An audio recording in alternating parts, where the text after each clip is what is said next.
I'm Jen, and you're listening to the Shadow Sanctuary, where I dig into the history of haunted locations to try and find a correlation between historical fact and paranormal experience.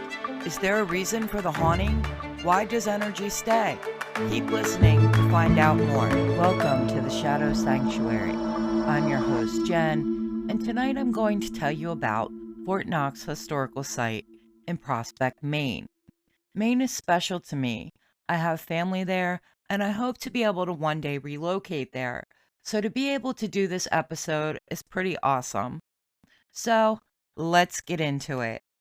Located in south central Maine along the Penobscot River sits the town of Prospect in Waldo County. The town of Prospect was incorporated in 1794. It was taken from Hancock County and annexed to Waldo County in 1827. During the country's infancy, Maine was repeatedly involved in northeast border disputes with British Canada. Fort Knox was established in 1844 to protect the Penobscot River Valley against a possible future British naval incursion. The fort was designed by Chief Engineer Joseph Totten. The fort was named for General Henry Knox, America's first Secretary of War, who was born in Boston but retired to Thomaston, Maine in 1796. The fort garrisoned its first troops from 1863 to 1866. These troops were mostly volunteers undergoing training before being sent to their active posts and included members of the celebrated 20th Maine. The 20th Maine Infantry Regiment was a volunteer regiment of the United States Union Army during the American Civil War, most famous for its defense of Little Round Top at the Battle of Gettysburg, Pennsylvania, July 1st through 3rd, 1863. Prior to their notable actions at Gettysburg in July of 1863, the regiment was held in reserve at Antietam in September of 1862. The regiment was also among those forced to remain within the sight of the Confederate lines at Fredericksburg in December of 1862, forcing the regiment's Lieutenant Colonel Joshua Chamberlain to shield himself with a dead man.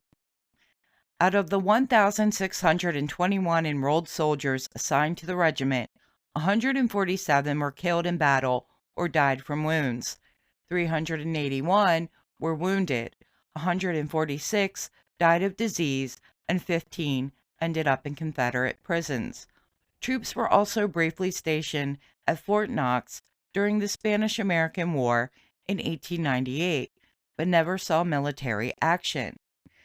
So if the fort never saw action, what spirits linger? Leopold Hegyi served as one of the first keepers of the fort in the late 19th century.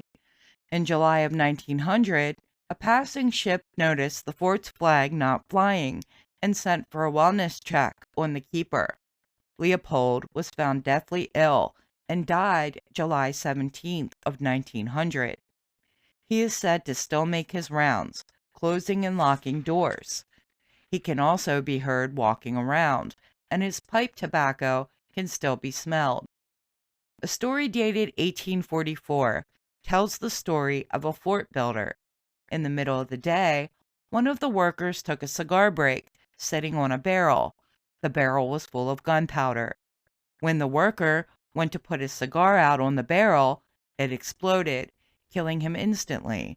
Employees and visitors alike have reported his spirit still lingering about. Many people report smelling cigar smoke. There has also been the sound of low booms reported. Another reported phantom at the fort is that of a little girl. People hear her voice often calling for her mother. Visitors to the fort also report being touched or their hair being pulled when no one else is around to do it. Fort Knox Historical Site is located at 740 Fort Knox Road, Prospect, Maine. They are open from May 1st to October 31st, 9 a.m. to sunset. They offer ghost tours with paranormal investigators. If you pay them a visit, tell them the Shadow Sanctuary podcast sent you. I'll be back in February where I'll be telling you about haunted locations in Texas, California, Minnesota, and Colorado. That's it for today's episode. Thank you so much for listening. Please like, share, and subscribe. Be sure to check us out on Facebook for more information on upcoming episodes. As always, don't let the eerie vibes fade too quickly. Stay haunted, my friends.